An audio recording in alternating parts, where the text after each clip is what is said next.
buddy.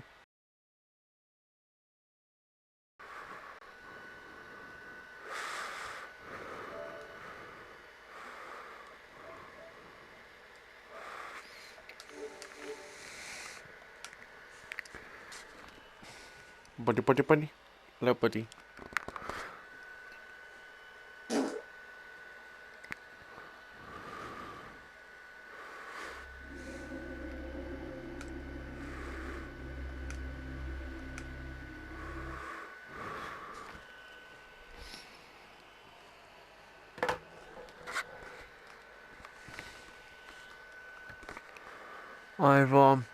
Hi everyone, if you haven't already, like, comment and subscribe, push notification bell to be notified every time I upload on YouTube.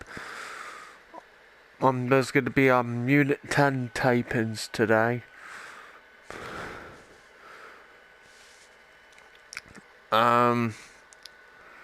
The actual when the tapings will air on YouTube on Friday next week. Welcome to the Titanic VR guided tour. We are currently 3.8 kilometres below the surface of the North Atlantic and 100 metres east of the bow. This submersible is on autopilot. However, you can adjust your spotlight using the far left lever. Please keep your arms and legs inside the vehicle at all times. I'll provide you with information about locations as we pass them, so please sit back, relax and enjoy the ride.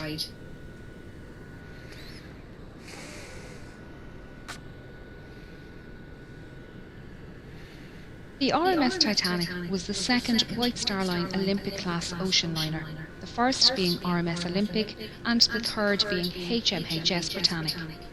She was 269 metres long, 28 metres wide and 72 metres tall from the bottom of her keel to the top of her masts. At 46,328 tonnes, she was the largest ship built at the time, being only slightly bigger than Olympic. Olympic and Titanic were the 400th and 401st hulls laid by shipbuilders Harland and Wolff in their Belfast shipyard in Northern Ireland. The two ships were built side by side, with work on the Olympic begun first. Everything on RMS Titanic was massive. This centre anchor was at the time the largest anchor forged by hand and weighed in at over 15 tonnes. The centre anchor and the two bower anchors were made by Noah Hingley and Sons in their workshop in Dudley, England. The anchors were transported to Belfast by horse, train and ship before being installed. It took 3 years to construct Titanic, but by the 2nd of April 1912, Titanic was completed and taken out to the Irish Sea for her trials. She was certified as seaworthy by the British Board of Trade and ready for her maiden voyage. She would be servicing the transatlantic route, a journey from Southampton, England to New York, USA, with stops at Cherbourg, France and Queenstown, Ireland. RMS Titanic carried mail and cargo as well as passengers. She had 6 cargo hatches, with numbers 1, 2 and 3 forward, and 4, 5 and 6 aft. On our left is the number 1 hatch, the access point for the forwardmost cargo hold. The hatch cover can be found lying about 100 metres in front of the bow. It was blown off this hatch when the bow impacted the ocean floor and the water inside was forced up and out of the ship. After departing Southampton on the afternoon of Wednesday the 10th of April, RMS Titanic began her 5,360 kilometres journey to New York City. She was due to arrive in the early hours of Wednesday the 17th of April, but with calm ocean conditions and good weather, it was possible she could arrive early on Tuesday evening instead. The night of the 14th of April was moonless and a light fog was developing on the horizon. Titanic's captain, Edward Smith, had received a number of ice warnings during the day and had changed their course so they were further south to avoid the affected areas. The captain retired to bed and First Officer William Murdoch took charge of the bridge as officer of the watch. Titanic steamed ahead through the night while lookouts Frederick Fleet and Reginald Lee searched the horizon for small ice. They were standing here in the crow's nest when at 11:40 p.m. Fleet spotted an iceberg directly ahead. He rang the warning bell 3 times to indicate an obstacle ahead and phoned the bridge. Murdoch gave the order, hard a starboard, and the ship turned to port, but it was too late. Titanic struck the iceberg on her starboard side. The impact buckled hull plates and sheared rivets, revealing her 6 compartments to the ocean. You can see here the remains of the crow's nest platform and the mounting bracket for the bell above the access hole. The bell and telephone can be found lying in the debris field. The lookouts would climb up a ladder on the inside of this mast to reach the crow's nest. Both Lee and Fleet didn't believe Titanic had struck the iceberg hard and thought it was just a close shave. They didn't realise the seriousness of the situation until they arrived on the boat deck and were ordered into lifeboats.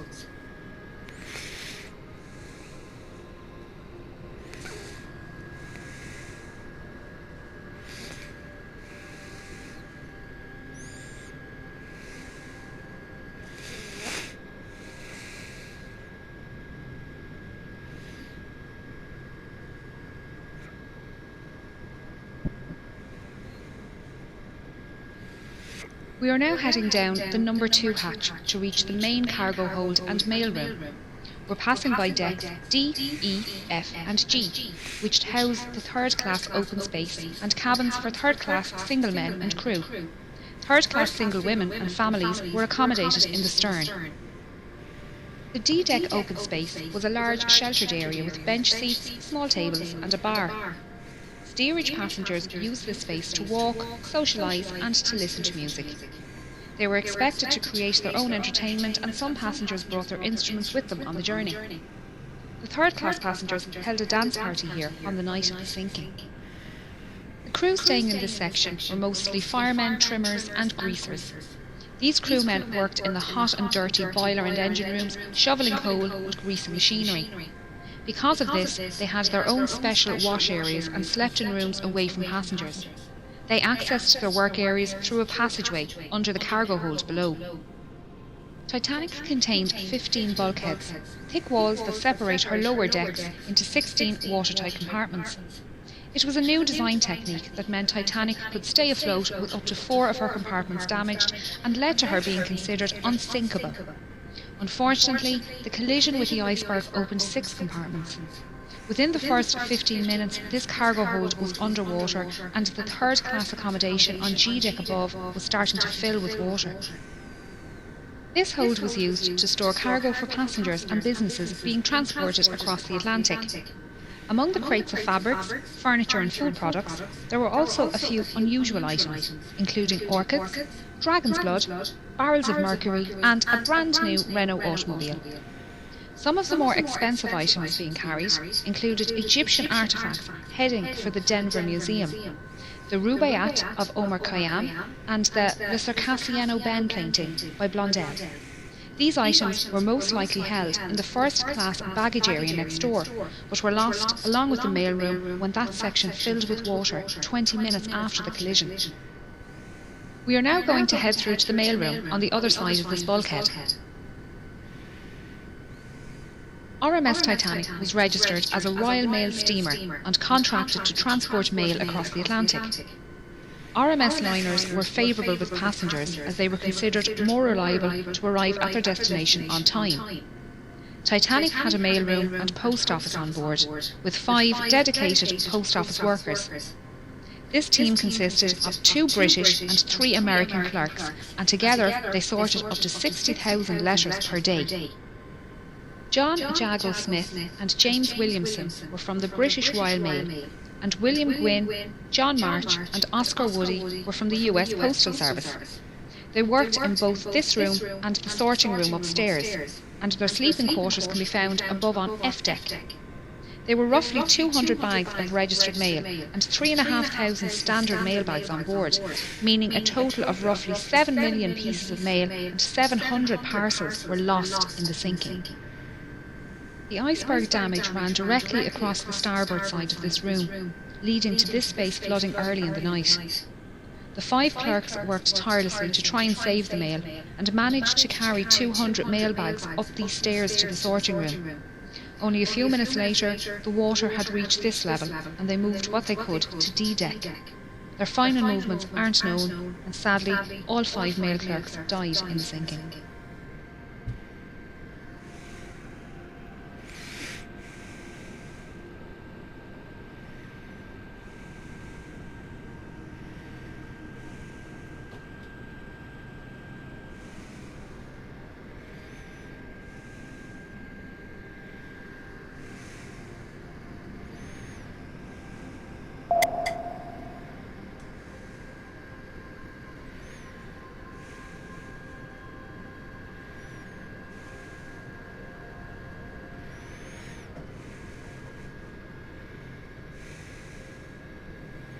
As the iceberg slid down the side of the ship, Murdoch ordered a hard aport, swinging Titanic's stern out of the path of the iceberg. He also closed the watertight doors, isolating the flooding to those damaged compartments.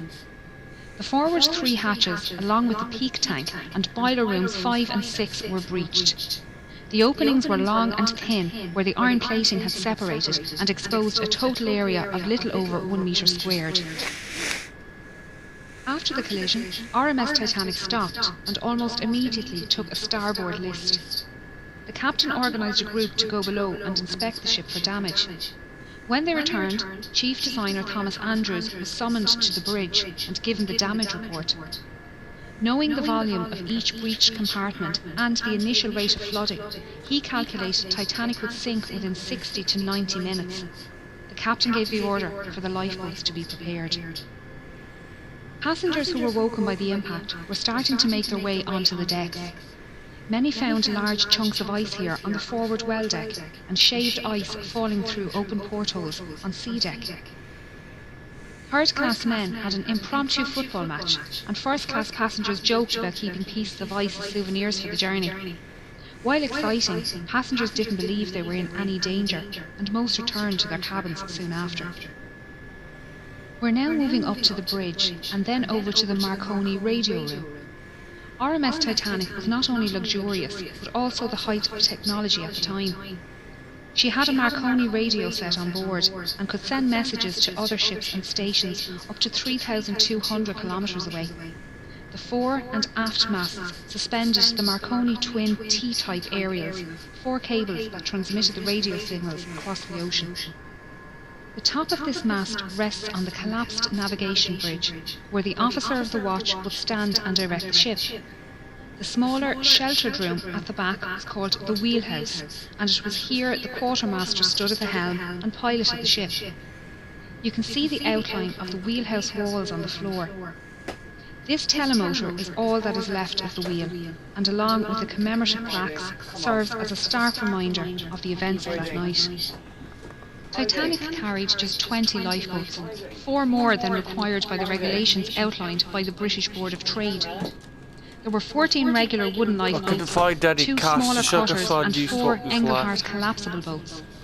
The total capacity of these lifeboats was only 1,178 people, far less than the total on board. This fact must have weighed heavily on the captain's mind as he specified the boats to be filled with women and children first. Many passengers refused to board lifeboats, believing they would be safer on board Titanic. Just over an hour after the collision, the first lifeboat left the sinking ship. By 2 a.m, only her 4 collapsible lifeboats remained unlaunched.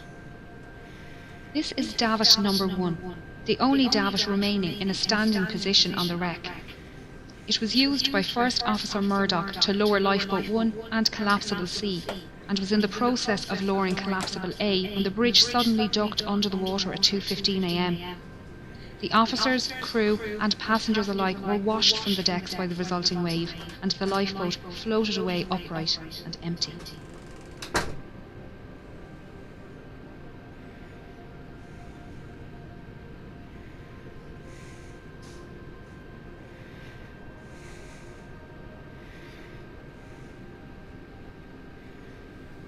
This hole is where the forwardmost funnel was situated. As the bow dipped under the surface, the funnel fell forward and crushed the starboard bridge wing and the people swimming in the water nearby. The stern rose out of the water, peaking at an angle of around 15 degrees. This placed stress on Titanic's keel, which buckled and twisted, tearing the ship in half and sending the waterlogged bow plummeting to the ocean floor. The tear wasn't clean, with the decks failing to hold at varying positions. The stern, now rapidly filling with water, bobbed on the surface for a few minutes before slipping under. Those in lifeboats had rowed far away from the ship for fear of being pulled under by the suction as Titanic sank. They were now left to decide whether they remain safe in their boat or try to rescue some of the 1,500 people floating in the freezing water. If they returned to the wreckage, they risked being capsized by panicked swimmers trying to climb into their lifeboat. It was a hard decision, and many decided the risk was too great. Only 3 boats pulled people from the ocean that night. Most people in the water succumbed to hypothermia within 15 to 20 minutes, their life belts keeping them afloat. A few managed to make their way to the unlaunched collapsibles A and B and pulled themselves aboard. Here they waited, in the dark, not knowing how long they would be floating on the open sea. The opening ahead of us is the Marconi room skylight. We're now going to descend into the room to learn about the rescue.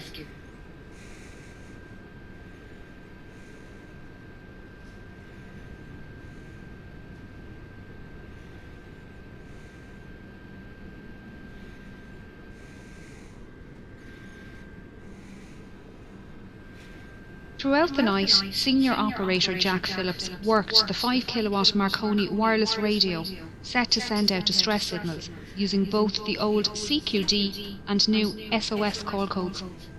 He alerted nearby ships to their position and status and received updates of ship locations and estimated arrival times. Junior operator Harold Bride took these updates to Captain Smith and passed the captain's responses back to Phillips for transmission. RMS Carpathia radio operator Harold Cottam was off duty and about to go to bed when he decided to listen in to the nightly news from Cape Cod. Operators there mentioned they had ice warnings for Titanic, and Cottam decided to pass on the message. He was surprised when Phillips responded to his call with a CQD and gave Titanic's location. Cottam immediately took the message to Carpathia's captain, Arthur Rostrom, who ordered all hands on deck and told Cottam to let Titanic know they were on their way. These calls for assistance were only possible with the help of the Titanic's engineers working down in the ship's engine room. The dynamos powered the ship's lights, water pumps and Marconi equipment. As Titanic took on more water, her engines began to fail and the signal strength weakened. Bride adjusted the current and motor speed to find the strongest spark, while Phillips tested the equipment in the room next door. Bride's final settings can be seen on the wall here.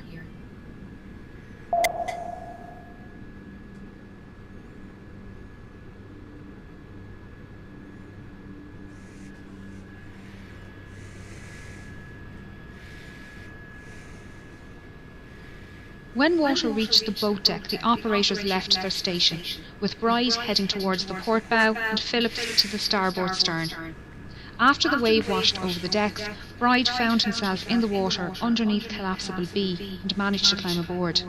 Phillips was lost in the sinking. RMS Titanic was carrying an estimated 2,208 passengers and crew, with only 712 surviving the disaster. Those who survived spent the night floating in darkness until RMS Carpathia arrived around 4 a.m. Captain Rostron had pushed the Cunard liner to break her speed record, but it wasn't enough. Titanic had sunk before Carpathia arrived, and they found 20 lifeboats at Titanic's location. Unfortunately, the exact number of victims is unknown, as there were many last-minute ticket purchases and cancellations, and the documentation was lost along with the ship. Of the 1,317 known passengers, over half were travelling third class, or steerage as it was called. These passengers couldn't access the boat deck without entering second class or crew areas, meaning many were unaware how to get to the lifeboats and escape the sinking.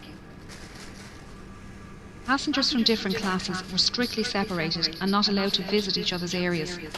This was mainly for health and immigration reasons, as all third-class passengers emigrating to the United States were taken to Ellis Island for a health check and processing before being allowed to enter the mainland. The US government was concerned about diseases entering the country, and all ships transporting people to the United States had to adhere to the segregation laws. First and second-class passengers had no issues making their way to the boat deck, as staircases provided both classes direct access.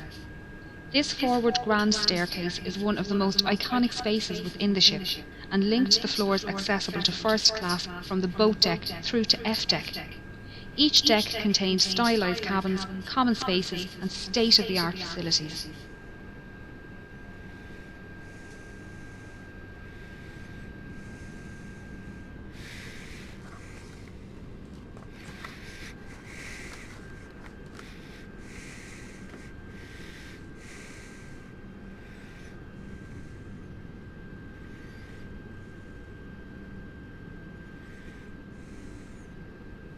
A deck comprised of the first-class lounge, promenade, reading room and smoking room.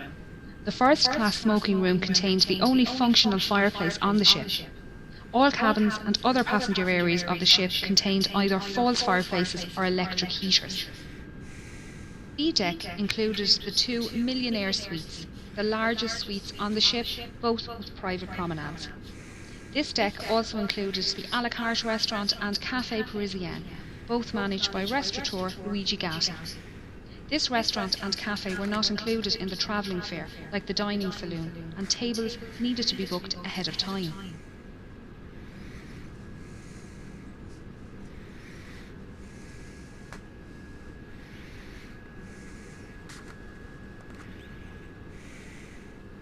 C deck was known as the shelter deck and contained first-class accommodation along with the first-class barber shop, inquiry office and purser's office. It was the highest deck to run the length of the ship uninterrupted. There were 135 first-class cabins and 2 sitting rooms on this deck, able to accommodate up to 315 passengers. Like all other decks on Titanic, there were no room number 13. C deck also contained the second-class library and third-class general and smoking rooms. These were situated in the stern section, currently located 600 metres south of the bow. There were 2 purser's offices on board, one for first class and one for second class. The offices were run by 6 pursers who handled passenger inquiries, cash and valuables in the safe, and issued tickets to the Turkish baths and swimming pool on F deck. First and second class passengers needed to register their arrival at their respective purser's office, and they were given maps of the ship. This office was also the first point of call if first class passengers wished to send telegraph messages using the new wireless technology on board. Chief Purser Hugh McElroy was well known among the first class passengers and crew, having served on White Star liners for 13 years. He often dined alongside passengers in the restaurant. During the cross-channel journey, McElroy kept a canary in his cabin, minding it during its delivery to a friend in Cherbourg. On the night of the accident, he was seen assisting with loading and lowering Lifeboat 9. He helped women enter the boat and spoke with owner Bruce Ismay. He was also seen on deck speaking with Assistant Purser Reginald Barker and surgeons William O'Loughlin and John Simpson. The friends were standing silently watching the last boats being lowered and spoke briefly with Officer Lightoller before shaking hands and saying their goodbyes.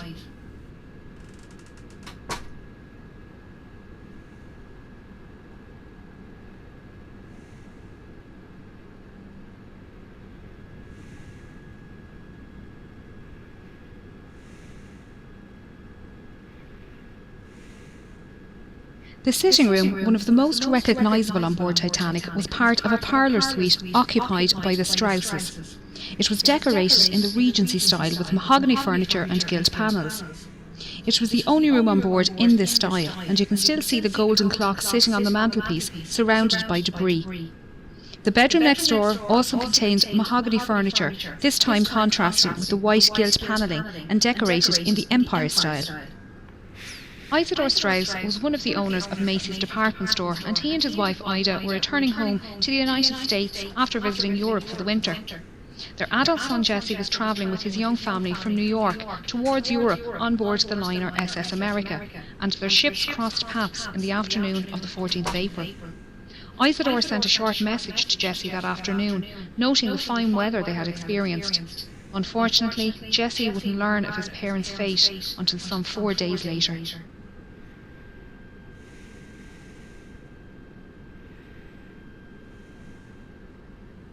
The elderly couple were woken by the slight bump as Titanic struck the iceberg and made their way up onto the deck after waking their maid and valet. When the time came for Ida to board Lifeboat 8, she entered the lifeboat but then realised her husband would have to stay on board. She stepped back out. Isidore and others tried to convince her to re-enter the boat, but she refused to leave without her husband. Ida helped their maid Ellen Bird into the boat and wrapped her fur coat around Ellen, saying she wouldn't be needing it anymore. Isidore and Ida were last seen sitting in deck chairs on the A-deck promenade holding hands. Isidore's body was recovered from the ocean, but Ida's was never found. The Strauss's parlour suite was just one of many specially designed first-class rooms. The 77 large staterooms were decorated in a range of different period styles. Titanic was designed to be the height of opulence, and the first-class common areas were the most luxurious. She mostly followed Olympic's design, but White Star Line made many changes to Titanic's layout and fixtures due to feedback from Olympic's maiden voyage. Some design changes can be seen on D-deck.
D-deck was the saloon deck and contained the first-class reception and both the first and second-class saloons. This was also the highest deck to accommodate all three classes. This reception room was possibly the most utilised first-class space on the ship. It extends the full width of the ship and was decorated Jacobean style with raised ceilings, white carved panelling and dark green carpet. The arched windows on the sides allowed natural lighting during the day and were lit at night by electric lights hidden behind the glass. White wicker furniture with green cushions and potted palms completed the look, keeping the space open.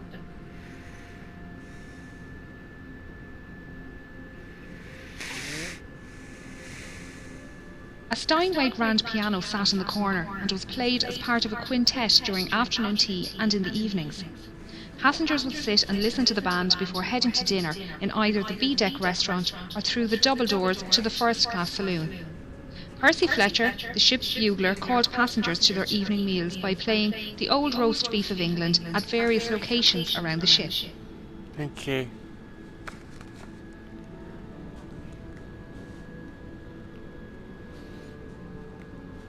I tried to find caster sugar and I couldn't find any.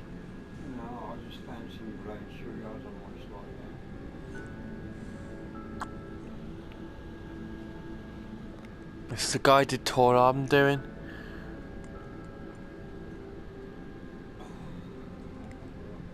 I've been awake since 7.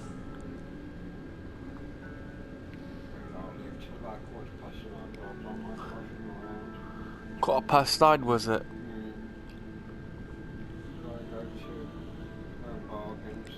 Yeah.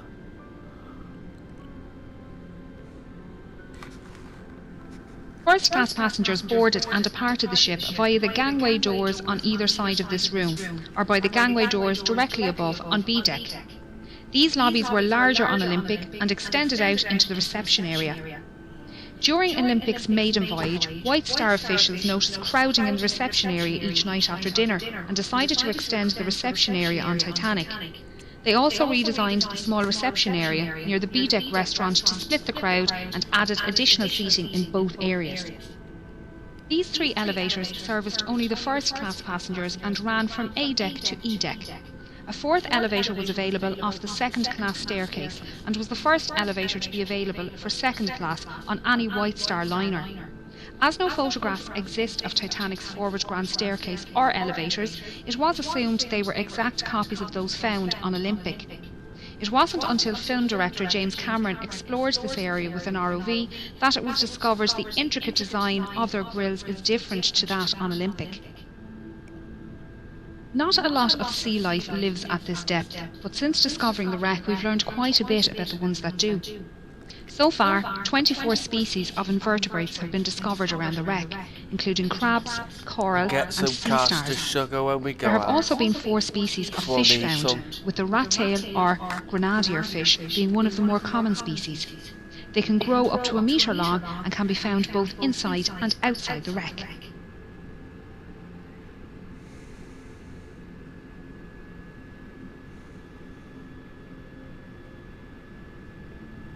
E-deck was also known as the upper deck and provided accommodation for first, second and third class passengers as well as most of the crew. An access corridor used by both crew and steerage ran almost the length of the ship on the port side, just behind this door. Named Scotland Road by the crew after the busy street in Liverpool, the 2.6 metre wide corridor allowed passengers to make their way to and from the dining saloons on F deck and crew to reach their quarters. This side of the door was strictly first class only, and running down the starboard side were 45 staterooms. These rooms were alternative first or second class and were therefore not as luxurious as those on the decks above, but still comfortable. Many contained mahogany furniture with white enamel brass beds.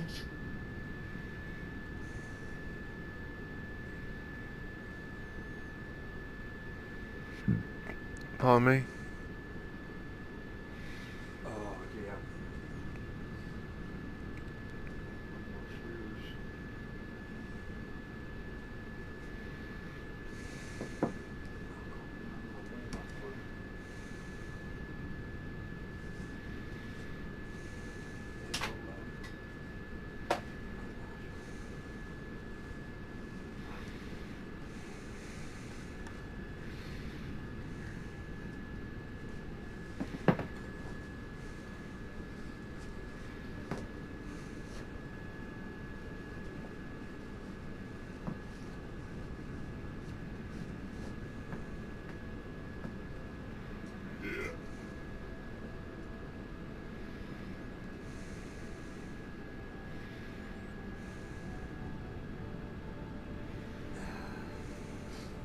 This stateroom was occupied by Margaret Brown, a wealthy American activist and philanthropist.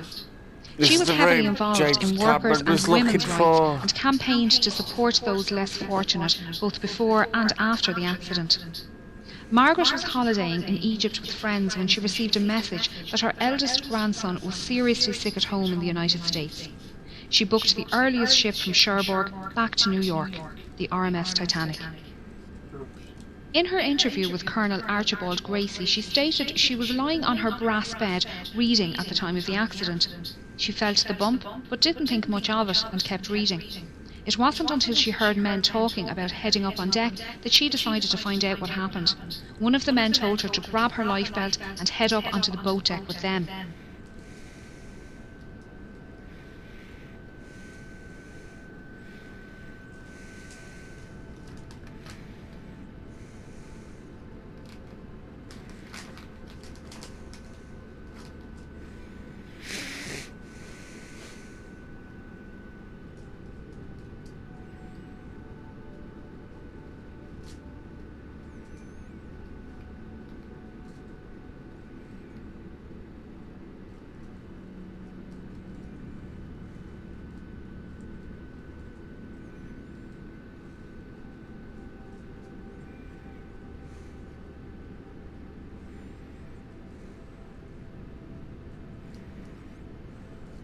As they made their way up, she saw a group of men manually lowering the F-deck watertight doors from the access points in the floor here, directly outside of her cabin on E-deck.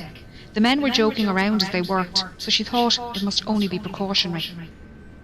Margaret helped women board lifeboats on the port side of the ship before being persuaded to join Lifeboat 6. She noticed her lifeboat was lacking rowers and organised people to take an oar. She tried to convince the passengers of her lifeboat to head back to the wreck and save those swimming, but was met with opposition from the quartermaster in charge. Once on board RMS Carpathia, she organised a 9-member survivors committee who raised compensation funds for second and third class passengers and paid for passenger telegraph messages. The committee raised over $10,000 in the 4 days' travel to New York, the equivalent of $234,000 in today's money. Margaret, along with 2 other first-class women, organised daily counselling sessions held in the dining saloon, and her fluency in French, German, Italian and Russian helped her console non-English-speaking passengers. Margaret's efforts to help others on board both Titanic and Carpathia earned her respect, as did the determination of Carpathia's Captain Rostron. At a ceremony in New York, Titanic survivors presented Captain Rostron with a silver cup and golden medal to thank him for coming to their rescue and for the hospitality shown to them on board Carpathia.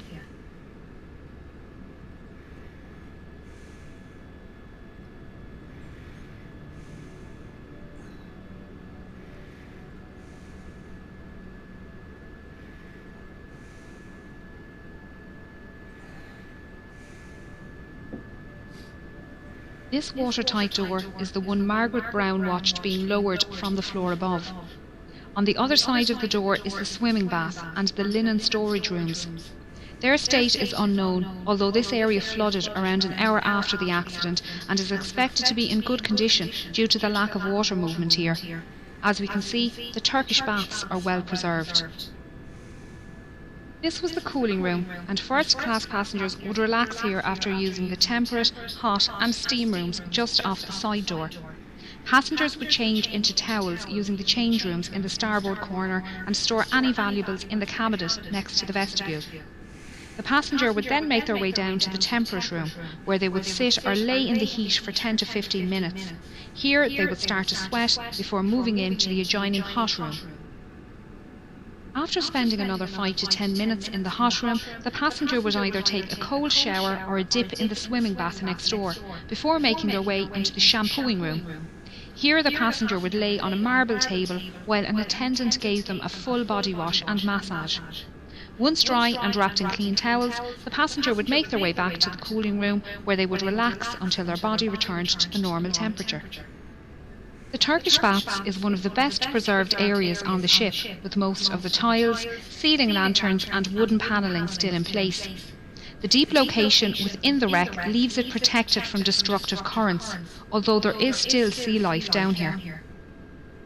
The rust icicles, or rusticles, hanging from the ceiling are created by iron-eating bacteria.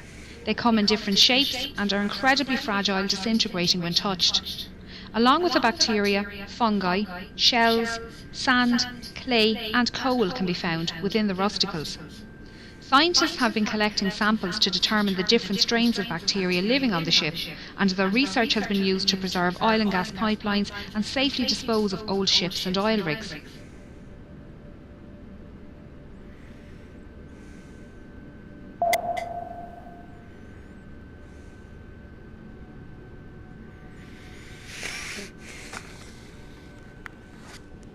That was a lot, wasn't it?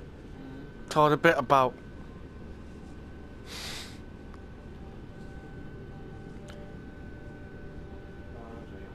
Dad.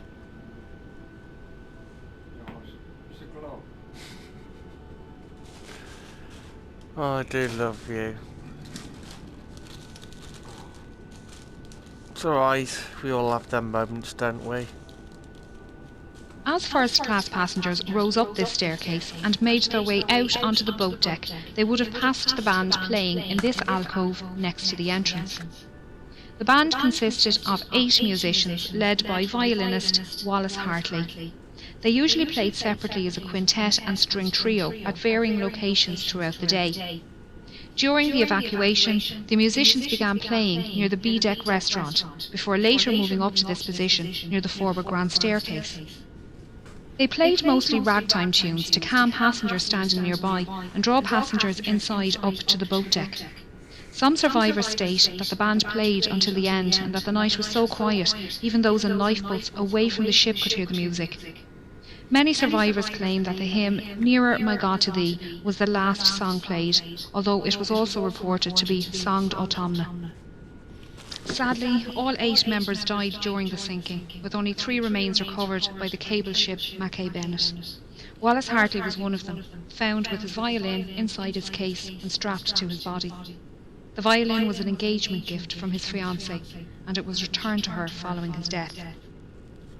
Memorial monuments have been erected around the world to honour those who died at their posts as Titanic sank. The musicians playing on deck, the passengers who loaded lifeboats and then stood aside, the firemen and engineers keeping the dynamos running.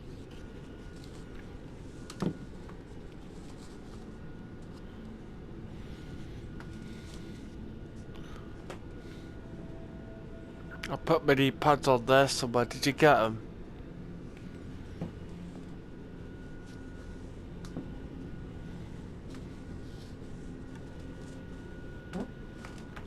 She's farted.